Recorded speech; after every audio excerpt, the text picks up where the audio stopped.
on real roads, real fast. It's the Michelin Canadian Rally Championship on TSN.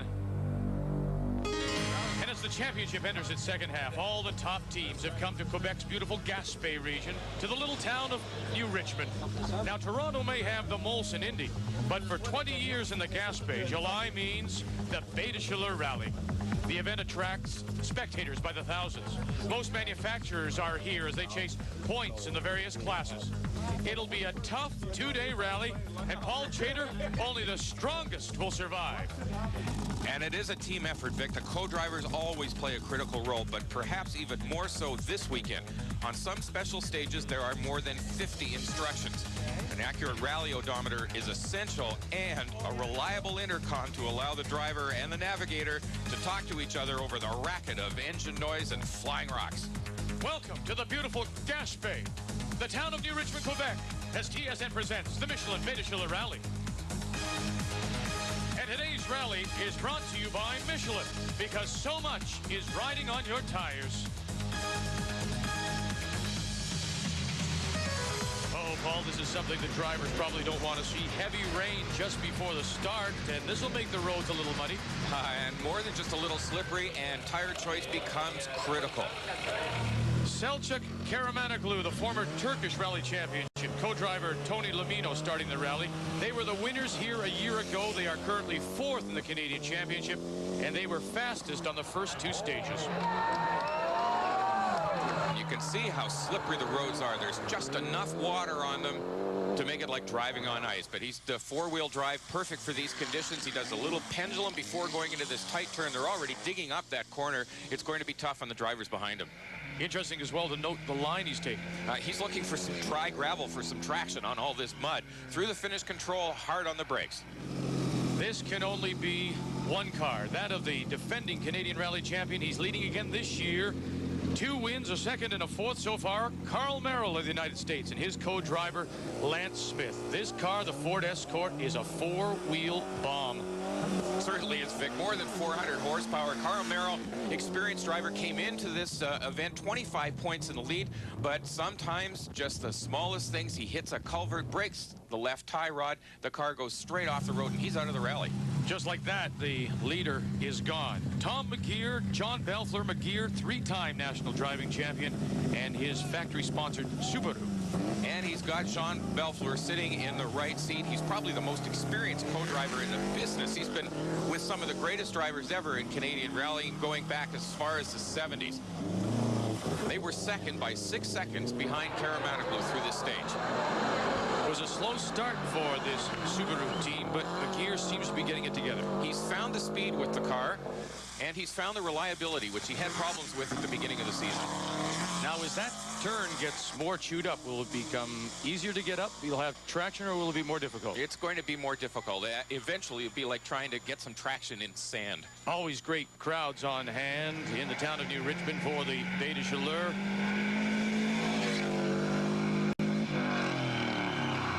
Through the checkpoint, 6 seconds behind Karamanoglu. You know, Paul, it's been either or for the team of Frank and Dan Sprongel in their Audi Quattro S2. They've either won everything they've run, or they've retired in everything they've run. But they're still second in the championship, 25 points behind Carl Merrill, who at this point is out of the rally, so they're in good position. But it's interesting to note, just like that little girl with the curl, they can be very good or very bad. They've been coming here to Baies Chaleurs for 6 years, never won. And their main goal is just to make it through Friday night without any major problems, and then they can turn up the heat and put on the pressure on day 2. But he's driving very aggressively. Look at this. Probably the fastest through that turn up the hill. And they know already, with Carl Merrill out early, they have a chance to close the gap, starting the day, as you say, 25 points behind in the championship. Here are the Latrays. It's husband Barry driving, and wife Sandra, the co-driver, currently tied with the Sprongels for second in the Canadian Championship. Sylvain Vincent and Dominique Cyr, former Quebec champions, driving a production GT class Eagle Talent. And just like the Latrays, Sylvain Vincent's wife Dominique is co-driving for him. And they're in a production GT class Eagle Talon. Not the same number of modifications as an open class car, therefore they're a little down on horsepower. Still four-wheel drive turbocharged, and as you can see, it's fast enough to get some air over that hill.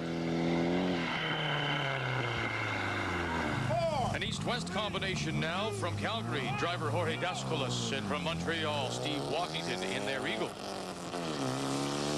They drove the last rally at Hinton, Alberta in a VW Golf. It's been 8 months since Jorge's driven his Eagle back in the Auto Rally Charlevoix, where he won the production GT championship in 1996. Sometimes they don't use all four wheels at the Baies de Chaleurs Rally.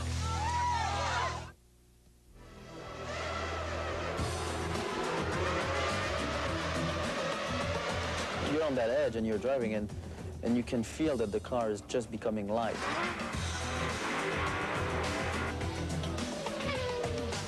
Which means if you went 1 kilometer quicker, you'd probably lose it. You know in your mind that you cannot do it better. The F1 engines are ready to roar at the German Grand Prix. Catch it live only on TSN. Welcome back to TSN's coverage of the Michelin Baies de Chaleurs Rally. Vic Rudder along with Paul Chater. Always great crowds on hand, as we say. They do love their rallying here.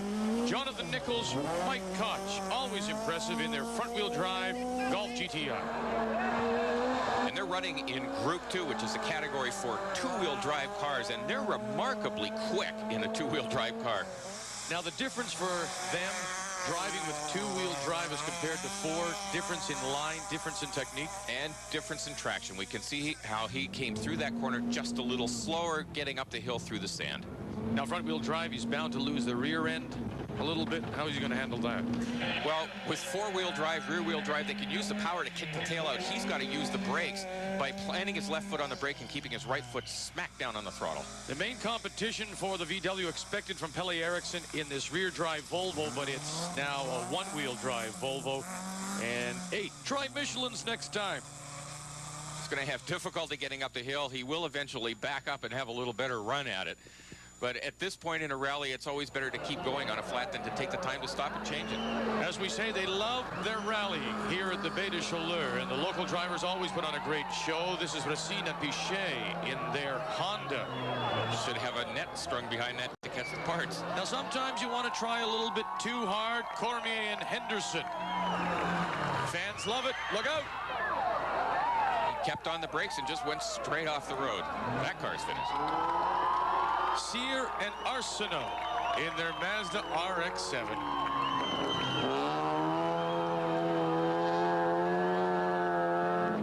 And then, of course, Paul, there's Keith Townsend and Ross Wood. Ever turned over in a car? You're going to get a chance right now. This is what it looks like. Hold on. One's over. You okay? Yeah. And they were, thankfully. But yeah, clean the windows. Hey, the first thing you do is you clean the windows. Think you're going to drive out of it. Karamanoglu with a 6-second lead over McGear after 2 stages. And then into the first service area here that we have a chance to see after the first 2 stages are over. The teams are regrouping and repairing the damage. Now, here's our friend Townsend, who rolled the car. All he has to really do is just prune the buffer a little. Hey, you need a weed whacker. Every car needs a weed whacker when you rally. But I tell you what, look at the mud. Just how dirty this rally is. And you've got to make sure everything is sealed properly. Eve Barb didn't make it. His suspension just wasn't strong enough, and the roads destroyed it. Sylvain Vincent, on the other hand, loving every minute of it. He's just taking it stage by stage. Selchuk, Karamanoglu, Tony Lamino, overall leaders, and they've not had any problems so far. Got to make sure before you head into the night stages, all the lights are focused. Yep, so you aim them on a barn. McGear and Belfleur, they're not far behind. Tom, of course, one of the best drivers. John, one of the best co-drivers in the business. And the Sprongles, Dan and his brother, well, they know they can make up some big points as they are getting ready now to head into the night in the Baies de Chaleurs here on TSN.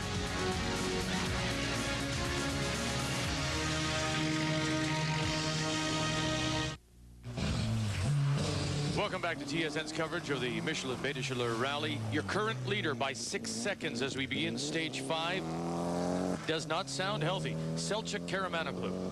The engine's a little raspy. It sounds like it's missing when he's trying to accelerate. He's definitely got some problems. It's also a difficult time to drive, I would think. It's not pitch black, sort of dusk. It's flat light. As a downhill skier will know, you cannot see as much definition in the road. Oh, listen to that engine.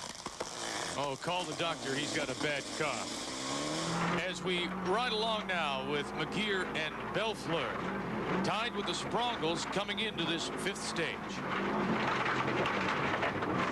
You can see the road is still very wet in spots, mud puddles. It's quite slippery. Now Tom's hands are very light on the wheel. You notice he's really just driving with his left hand and leaving his right hand for the gear lever.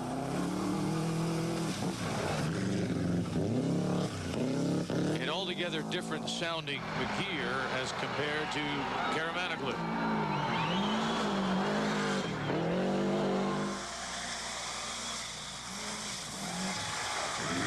Boy, those pendulum turns are nice to watch, aren't they? You can see how much extra speed Tom has going up the hill with a properly running vehicle. He went a little wide going into there, however, and scrubbed off some speed. McGeer currently in 2nd spot, and now look at this. He is the new leader because Selçuk Karamanoglu we saw parked on the side of the road. So the coughing has led to him being out of this rally. And now it's a battle between McGeer and the Sprongles, who are trying to chase down the new leaders. And McGeer would beat Frank Sprongle by 4 seconds on this stage and open up a very slim lead. Coming into the finish checkpoint, Dan Sprongle will slide open his small window there, hand out his time card, which then is stamped by the marshal with the time on that stage, and Dan has to recheck it when he gets the card back and make sure that they are scoring them correctly. I thought he might have been ordering burger and fries through the little window there. Vincent is here. Paul apparently having some turbo problems now, just trying to survive the night and then get to their next service point. But turbos are difficult to fix out in the field. They may be having some serious problems. Look at this. Nichols and Koch drove most of the first stages without an odometer. The wheel sensor died, and it makes a really tough job for the co-driver. He's got to use his watch and calculate the time and the speed to figure out the various points on the stages. And that's almost impossible to do in a bouncing rally car. Karamanoglu, well, we showed you earlier, retired at the side of the road. He was the leader when he went out, and it was an engine fire that burned the timing belt. The turbo bolts were too loose. They had no safety wires. It was throwing flames into the engine compartment. So the new leader is Tom McGeer. It's unbelievably slippery in places. The road surface is in certain places where it's a rocky surface. It's dry and it's great traction. You come flying into a corner, and then halfway through the corner it turns to mud, and it just is just like driving on ice. So it's a very, very tricky road conditions. Getting used to it now. The first few stages I think were pretty interesting. So McGeer leads Sprongle, but on this final nighttime stage, look at Sprongle go all out. And, you know, in past years, they've never made it through the first part of this rally. So now, psychologically anyway, the roughest part is over, and they'll try to gain some time on McGeer. During this stage, they were 10 seconds quicker. Watch him here to the left, and now they'll throw it up the hill to the right. There's no doubt tires very important here at the Baies de Chaleurs. We rally around the world. We are involved with the World Rally Championship in Europe. We're involved in the United States. Here in Canada, you know that the drivers don't know what's coming up ahead of them. That's why they have their co-drivers to sort of give them the instructions. There's gravel, there's rocks, there's snow, ice, sleet, rain. So it really is a test for the tires, and that's the reason for the different compounds, the different types, and the continuing evolution of the tire as a product itself. So after a very tough day one, Subaru with a 12-second advantage over the Audi. As I say, The start of day 2, time to get the mud out of your eyes, make the cars all nice and pretty, and it's an important time before the start for the co-drivers, Paul. Yeah, they check the route books before they head out during the day, because overnight, and in fact, since the rally was laid out, there are often a number of changes. Forest fire hazards, for example, extreme weather can cause washouts and brand new hazards that weren't there when the route was laid out. There's the leaderboard. They also check to see how they're doing with their times against their various competitors. And you'll be watching these two certainly because they are first and second. McGeer being chased by the Sprongles. And these are the leaders right now going into day 2. Tom McGeer, John Belfler. Now, McGeer was mentioning earlier that the difficulty is that there are dry sections of the road and there are some places that are very muddy, and you can be in a turn and suddenly hit a muddy corner and it's like driving on ice. Now watch how these road conditions change. This is a very bumpy road. Through the logs piled on both sides, which is a little daunting for a driver. But he's driving on reasonably dry gravel here, and will come through a turn and all of a sudden hit the mud, and the car will slide. So suddenly the car loses bite, and it'll slide a little more, but you can't really anticipate that. You don't see it coming. Not at all. Look at this. He doesn't know all of these puddles are there when he comes over around a dry corner, so it makes it very difficult. Now taking up the chase. The Sprongles currently in second place. 12 seconds behind as they start day 2. And of course, one of the problems when you're running on forestry roads are the logs piled on both sides, and he got very close there. You can hear that turbo chirping, huh? That's a pretty car.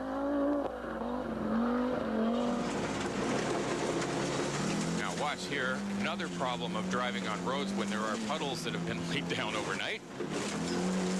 First the mud, then you try to wash it off and you can't see a thing. And worst of all, right there, he lost the turbocharger on the car. 300 horsepower gone away in an instant. He's going to have to change it at the next service stop. And you can hear it because the engine goes from a bass to a soprano. Yeah, and all the chirping of the wastegate completely gone. Pure Vincent Cyr. They're third overall and leading in the GT production class. And a great look now, Paul. Here we see Dominique Cyr co-driving and just how busy she is. Very busy. She has a whole series of instructions on a page in front of her in her lap. The 0,36 in Quebec, a comma instead of a decimal point. That means it's 360 meters from the previous instruction. You enter the instruction by the dot. You leave by the arrows. You can see there's a fast left-right, which she tells the driver about over the intercom. She's reading the route book. There are often cautions marked on the book where they have to be careful. Now see, 360 meters, there's a sweeping right-hand turn here. And she has to know when to tell him. She tells him too soon, he'll slow down too much. She tells him too late, he won't slow down enough.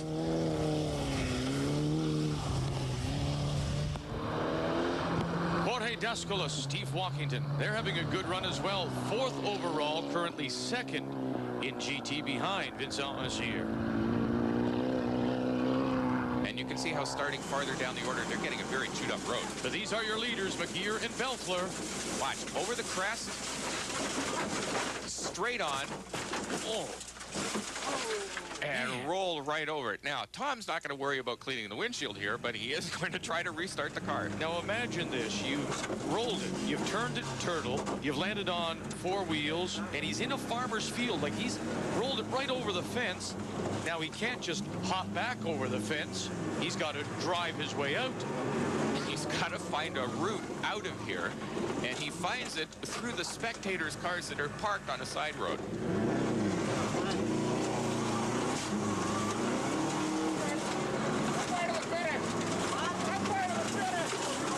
Lost their intercom. Which way to the finish? How far is it? Now, McGeer not the only car with problems. Look at John Nichols, the VW. They lost their right front wheel. It rolled into a river. They lost the wheel, the lug nuts, everything. They're finished. Also, Jorge Dascolas. He went off at the same place as McGeer. Attention, low-cost auto body. Jorge's going to be making an appointment. So what a break. McGeer goes out. The new leader now is Frank Sprongle. Tom McGeer lost all communication.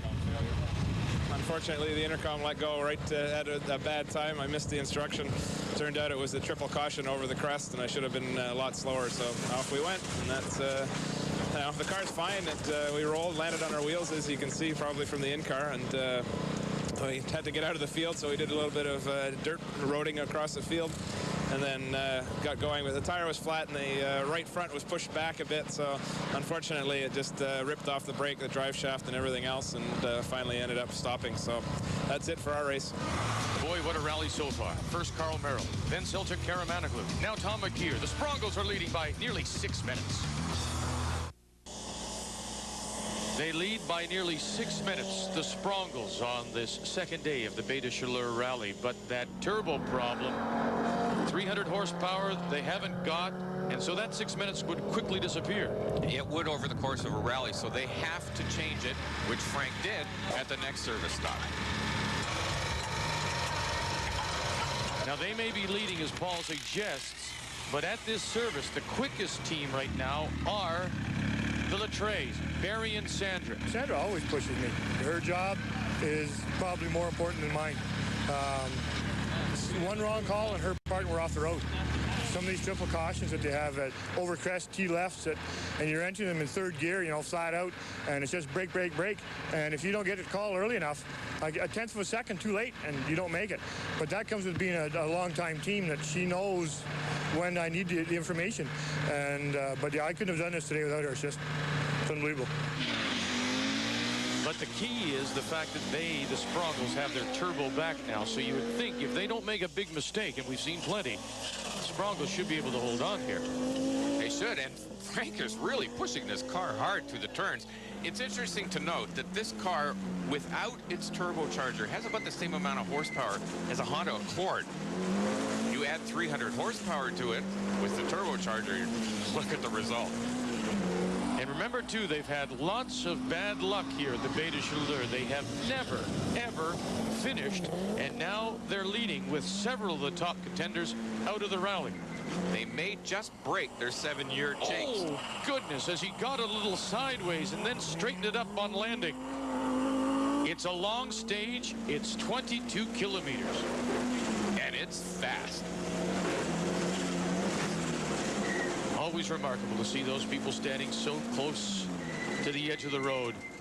And through the final checkpoint, you bet, applause all around. The Sprongles have won it. 7 years, finally mastered it. Yes. So the jinx is over. I sure hope so. I'm still going to make it back to the finish, so it's not over yet. All right, we'll see you there. And as it turns out, Paul, Barry, and Sandra Latray are bitten by the bug here, as so many cars have been at the Baies de Chaleurs. Transmission problem hurt the second-place team, and they could not finish. So it's Sylvain Visson and Dominique Cyr who inherit second place. What a great result. First in production GT and second overall. Ericsson and Pullander, third overall. First in the Group 2 class in their Volvo. You want to talk about a long commute to work? These guys are coming all the way from Sweden to run in the Canadian Rally Championship. And remember, they had tire problems early, so it pays to finish. And finish is Ari Multanen, Brian Maxwell. They're the winners of Production Sport in their Honda. The attrition in this rally has been pretty brutal.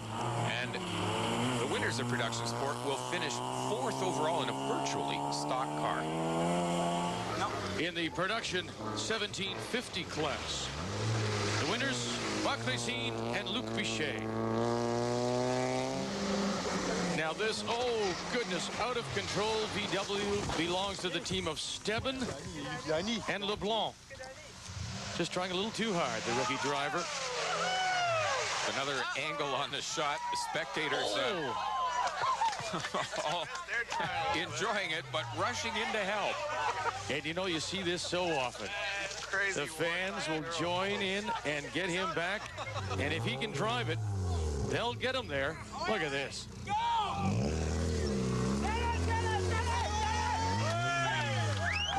Only in rallying do the fans get the help. I'm sure some fans at the Molson Indy would help Paul Tracy if he asked for it, but they don't get the chance as they do in rallying. Congratulations to Frank and Dan Sprongle. The 7-year jinx is broken. They are the winners at the Baies de Chaleurs Rally. Over Vincent and Cyr with Ericsson and Pullander. Many of the favorites, of course, taken out by broken parts. The Canadian Rally Championship on TSN is brought to you by Michelin, because so much is riding on your tires. Here's something new for you. We'd like to hear from you. Rallye@TSN. Tell us your email address, and we'll let you know next time there's a rally on TSN. Hey, get the coffee, because the Sprockles have brought the donuts. Now for Paul Chater, I'm Vic Roder. Thanks for joining us. The Canadian Rally Championship on TSN.